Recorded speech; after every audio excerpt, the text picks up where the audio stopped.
Hey, welcome to kind of a weird video. So, most of my videos are like PNG tubers style videos, but I wanted to talk about something special today, and this was inspired by another YouTuber.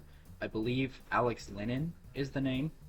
And about 3 years ago, he did a video in which he talked about and explained his childhood comics. And I'm going to do that today, not with all the comics because a lot of them I don't have any. But one that I did hold on to was what I called Super Carrot. And unfortunately, I had two notebooks in which I wrote Super Carrot, and unfortunately, Volume 1 is missing. I cannot find it. So if it ever turns up, maybe I'll make another video about it, but I'll just kind of explain to you the general story and go through Volume 2 here with you guys.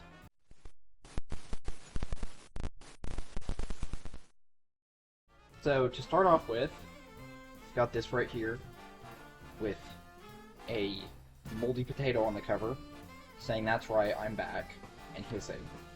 And this is Moldiest Night Super Carrot number 5. Now, one thing I want to talk about with this series is when I wrote this series, I wrote it in, I believe, about 5th grade, whenever I was getting into comics, like really getting into comics for the first time, and I was reading a bunch of huge events like Blackest Night, and I was going back and reading like The Death of Superman and Reign of the Superman after that, and things like that. And so I tried to incorporate a lot of that into my comics in like a parody way.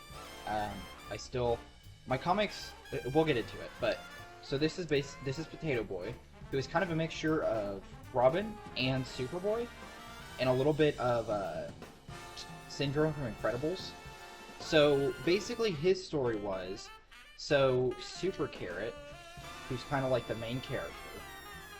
This guy, um, essentially, he became a superhero, and no one really had very well-defined powers, but obviously Super Carrot was supposed to be a parody of Superman.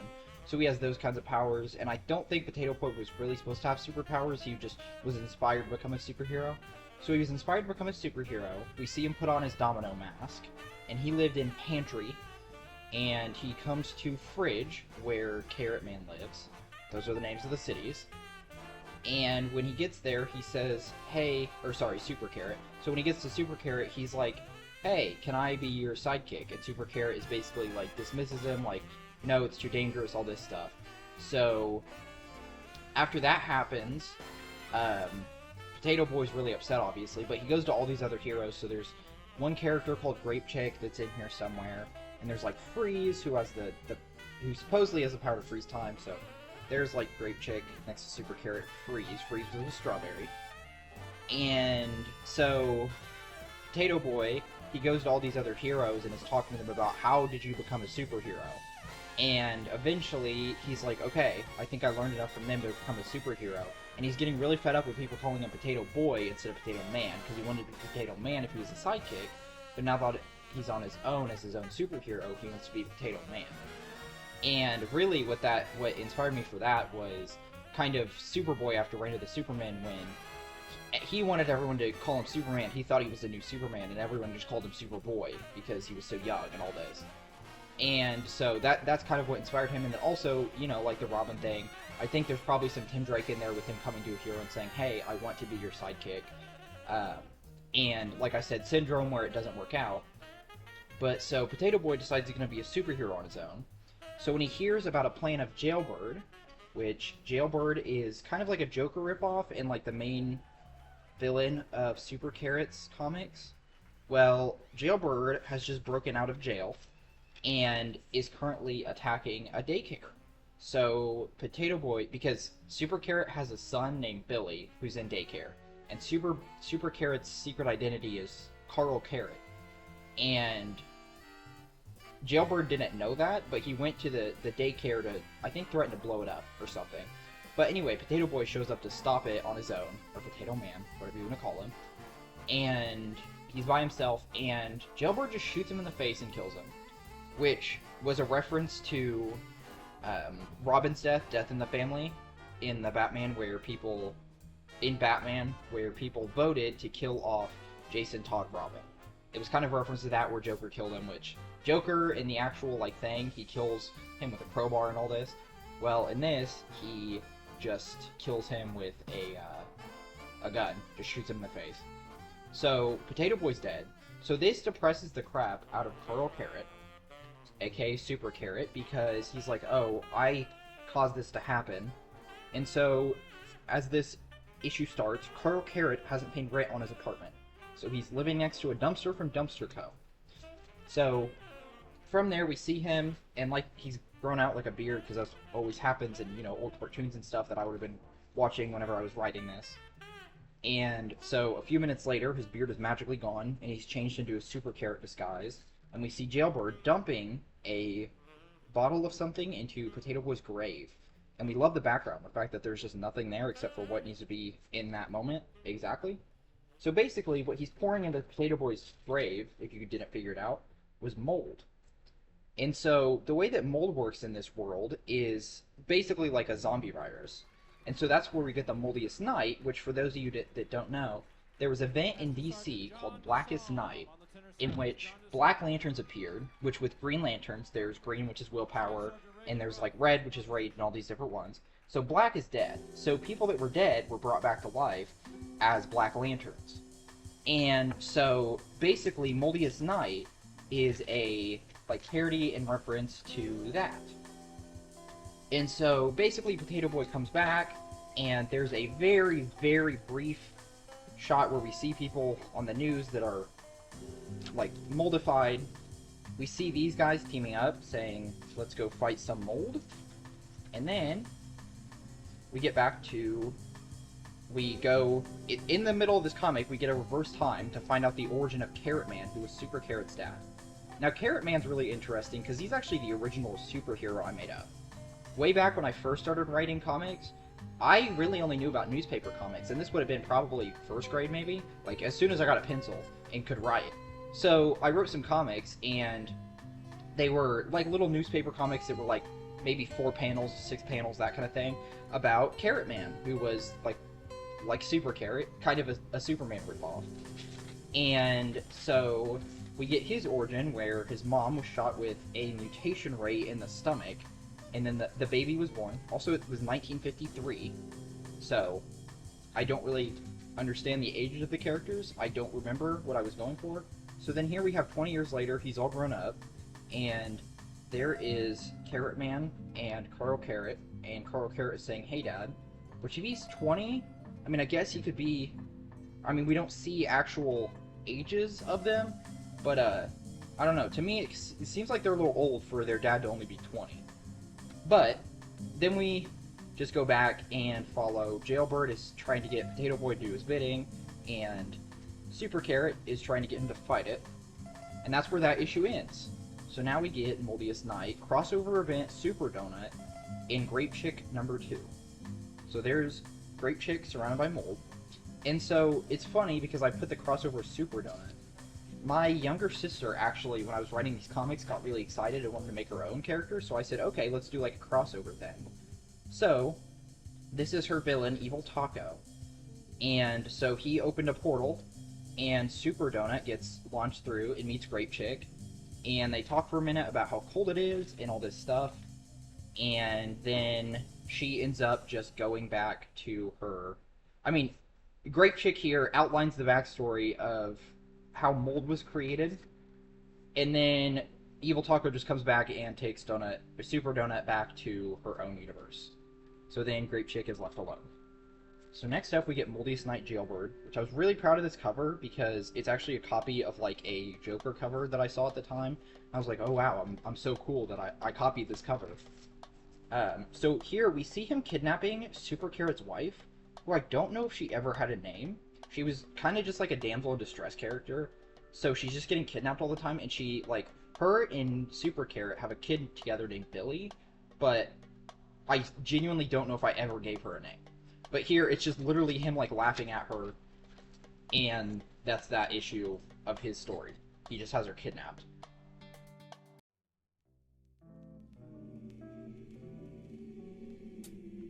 If you're enjoying this video, consider checking out my Patreon.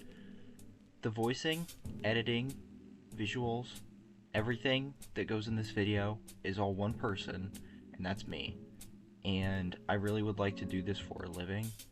and I currently have no patrons, so if you want to be my first patron, go check out my Patreon, and that's patreon.com/dookieclips.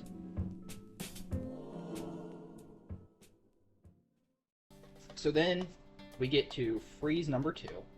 So like I said, this is Freeze, and it's like the exact same cover as Grape Chick, except Freeze is there instead of Grape Chick. And the thing about Freeze is he was one of the few characters that actually had well, like, designed powers. So his power was he could say freeze and stop time. Now what's interesting about that is that was actually a lie, and you find out in one issue where Jailbird ties him up and gags him so he can't say his word of freeze, that he actually he can't even control time, and saying freeze doesn't do anything. He was doing that as a long con because his real power is super speed, and there's no activation word. So he manages to escape in that comic, but that was in Volume 1, so I don't have that one. But here we find out that he and Grape Chick are secretly in a relationship, but they're hiding it from everyone. And then I think it's funny because we have like this where we're kind of showing off the characters that are going to be in this comic. And then so here we've got Super Carrot, and then, you know, Freeze and Grape Chick right there. Well, then we have this guy here. So he says, "I'm here too." So that may seem kind of random, but this guy, he plays a bigger part in the first volume. And I think this might be his only appearance in this volume. But basically, he was Super Carrot's best friend. And he was literally just like supposed to be like a Jimmy Olsen ripoff, essentially. And so his name is Charlie Broccoli. And so I just thought this was a funny joke to have in here. I had some like random cutaways where it would just be like a funny joke or something. And so sometimes I would just include a joke in the actual comic itself. So here we get the Super Carrot's wife also saying she's there. And then it says, Super Carrot was so brave, he knocks out Jailbird, then he defeats the mold. So there we see him flying. We see him flying into Jailbird's face. Then he defeated the mold. We see him turning up the temperature in the freezer, and the mold froze off. And there again, we get a close picture of him turning the dial in the freezer up. So then we get, long story short, Potato Boy is back. And see, I think the biggest issue with when I was writing this is that everything was so rushed. Like, even the issues are only like 6 pages long at most, and you know, normal comics are like 20 pages a piece, and they also don't just randomly cut away to other random things like people's backstories and stuff. If they do, it's in the back, not right in the middle. So now we have The Adventures of Super Carrot and Potato Boy #1, so we can see them there together on the cover. And now it is 4 years after Moldiest Night. I guess nothing interesting happened in those 4 years for me to write comics about. It literally was not, I did not wait 4 years in real life. I think it's funny, I just did a random time skip for seemingly no reason. So here he says, still no sign of Banana Ninja. He means Banana Ninja. I had so much trouble spelling banana, you'll see later too. And so, this is when we find out that Grape Chick is pregnant with Freeze's child. And Potato Boy is now the sidekick of Super Carrot officially. And so here is Super Carrot's wife finding out he's pregnant. And there's Billy. He'll get bigger later. It's so inconsistent with the size. And I thought he was in Volume 1, but maybe he just gets born here. But I don't remember. But then, here, this is what I was talking about. So then here marches in Banana Ninja, and he is missing a foot. So now we gotta find out what happened to him. But first, we get another little comic of Super Carrot Crust Out. It's Billy, #1 now. So there's Billy, and there is his mom. So it's literally just, he goes to daycare, which is just like an upside down box. And so this is where Potato Boy was shot outside of. And I think it's funny because I did it as a box, but the box is upside down, it's fragile and all that. And I'm pretty sure the box also was supposed to be in Freezerville, if I remember right, which is why they ended up there. But, yeah, so basically his mom says it's time to go, and then finds out that he has little kiss marks on his face because he was playing with a little girl at the daycare. And so the mom is mad about that, and then we just get little Billy apologizing at the bottom. And that's that. So now we figure out what happened to Banana Ninja, except again, I did not spell it right, but where he was during Moldiest Night. So Banana Ninja #1, featuring Evil Taco. So basically, what we find out here is on Evil Taco's first attempt to get the fridge where Super Donut came through. He didn't think it worked, but it actually opened a portal in Fridge that pulled in Banana Ninja and made him end up in Egderf, which was just reverse Fridge. So this was a reference to Bizarro, and more specifically, the Hutra, like Earth backwards, was where Bizarro was from, and it was a cube instead of a globe like we have. And so there we see evil versions of Potato Boy and Super Carrot. You can tell they're evil because they have eyebrows, I guess. Like squiggly eyebrows. So then we see the evil Banana Ninja see the regular Banana Ninja and call him a copier and then attack him. And I don't even know what he's supposed to be doing there because we don't really see. I could not draw fight scenes, so I just never did. So then he falls back through a portal and ends up right in front of Jailbird. So Jailbird ends up tying him up, and the only way to escape was to cut off his foot. I think that says he's. Anyway, so he had to escape by cutting his foot. So that's what happened to him. So, and we don't even see it happen. It just tells us at the bottom. So then we get the Brittler, the smartest peanut ever. And this guy was going to be a reference to the Riddler, but I didn't get to do much with him because I stopped writing these comics. But here we see him at a spelling bee where a dumb potato with buck teeth misspells a word, and we see this little peanut guy spell a word right, and that lands 4-year-old prodigy with spelling bee, then 8-year-old graduates college. And you can see that's in the Fridge Times, Lost Baby Great Bound, Carrot has powers. So, then we see him in his apartment building, and I got a little bit better about drawing backgrounds for this for some reason. So, here, he's sitting in his chair yawning while he's coding on a computer. I don't know if that actually says anything binary or just wrote random numbers. I'm assuming I just wrote random numbers. But you can see the inconsistency in his design, like there, small head, fat body. There, his middle has to be so skinny, and then like here, more like a regular peanut. So it says, what's he thinking?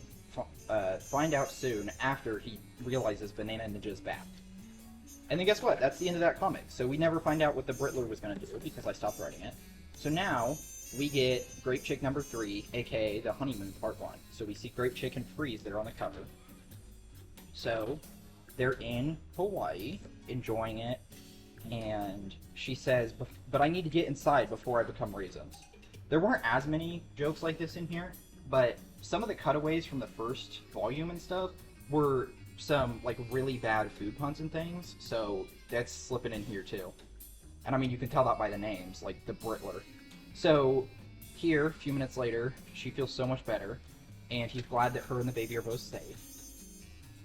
And then she says, I'm gonna go watch some TV. He says he's gonna go for a swim, and then a few minutes later, while he's relaxing in the water, he hears a scream and knows that that was Grape Chick. So here we get Freeze number 3, and he's exclaiming for Grapey, and it's the Honeymoon Part 2. So he's at the library, and he's making 100 copies of a Have You Seen This Grape poster, and so that happens. I think that's supposed to be an asparagus, but it might be a broccoli. So you have a phone in the back, calls Carrot Man, or Super Carrot, I mean. And so Super Carrot finds out she's missing and says he's going to spread the word. And so this Kiwi, you may have seen him earlier in the news report. He was a character that just kept popping up over and over throughout the comics, and bad stuff was always happening to him. So the first time we see him, he's getting robbed by, I think, the same tomato, and Super Carrot stops it. And then here, we see him being stopped by Potato Boy, the tomato being stopped by Potato Boy. And so we also see Banana Ninja with little crutches, since his leg was missing. I don't know why I didn't give him a prosthetic or just crutches, but I was a child. So here, he's announcing that Grape Chick is missing. So we get Grape Chick, The Honeymoon Part 3, first saying, "Where am I?" featuring Ms. Joe, aka Super Donut, and Evil Taco. And guess what? We have a little bit of a story here where we're seeing where everyone's at. They're all looking for her. We see a train go by, and we see a little, like, French baguette. So then we see the Brittler making a prosthetic foot for Banana Ninja, and I think later the plan was he was going to betray them. But then we get Donut Woman and Grape Chick number 1, so they were supposed to team up, and it never got written. So I just have some blank panels there. So that's most of the story of that I have. But one thing that I want to talk about, like I mentioned the Carrot Man thing earlier, but like I distinctly remember that when I first sat down to write like the old newspaper comics that were Carrot Man, like Super Carrot's father before, um, I sat down to write it, and I just remember I was using printer paper at my grandma's house, and I drew this giant mech that the villain of that series had, who was kind of like a precursor to Jailbird, and his whole thing was he was a moldy carrot, and that's why he was evil. And so I kind of did away with that whenever I wrote these new comics, but that I do distinctly remember getting 4 pieces of printer paper and taping them all together so that I could have like a fold out picture of how big the mech was, because I was so excited about this mech I drew. And unfortunately I don't have that stuff anymore. And hopefully one day I find Volume 1 and can go through it, but that's about it for this video. It was more of a lazy video. There's the Supermans I put up there, and Robins, and yeah, there's a Superboy in there, and that was just because it was kind of similar to what I was talking about, and then those figures there. But I think that's it for this video, and I know it's a little bit different than my other content, but I've got some big projects in the work that are taking more research than I expected, so I needed something that I could do a little bit easier, so this is probably going to have minimal editing, but I hope you enjoyed, and as always, have a great day.